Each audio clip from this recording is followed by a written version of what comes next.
Samantala, inaasahang masusugpo na ang operasyon ng mga hold-upper at snatchers sa Metro Manila. Ito ay matapos na mabigyan ng ultimatum ang mga lider ng pulis ng bagong pamunuan ng PNP, NCRPO sa mga iligal na gawain ng mga masasamang loob. Ang ulat mula kay Alvin Baltazar. Mga hold-upper, jeepney, FX, mga bus. Marami kami dyan nakakalat na secret marshal. If you want to live longer, then stop your criminality, no?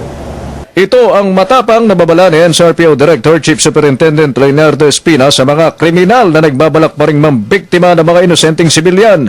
Ang banta ay ginawa ni Espina sa gitna ng pagiging desidido nitong tapusin ang maliligayang araw ng mga snatcher, hold-upper, tutok at tipid ganggain din sa iba pang masasamang loob na karaniwang bumibiktima sa mga sumasakay ng jeep, FX at bus. Mensahe ng NCRPO Chief sa mga kawatan, wag na wag bibigyan ng pagkakataon ng kanilang mga secret marshals na sila'y makakaenkwentro dahil baka sila'y may kalagyan sa hindi tamang oras.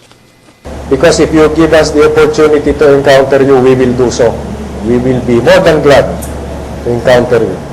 Subalit kaakibat ng seryosong kampanya ni Espina sa mga masasamang loob, kasabay naman ito ang kanyang krusada kontra sa mga pulis na tutulog-tulog. Sinabi ng opisyal na sakalit may nangyaring hindi maganda sa isang lugar at walang aksyong ginawa ang mga pulis, tatamaan dito ng pagkasibak ang Police Precinct Commander na nakasasakop sa area kung saan may naganap na krimen.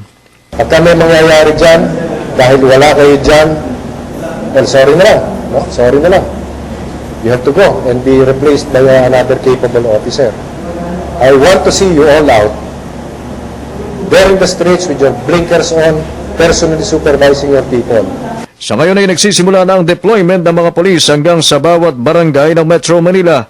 3 shift ang naging direktiba ni Espina upang maging round the clock ang presensya ng mga polis.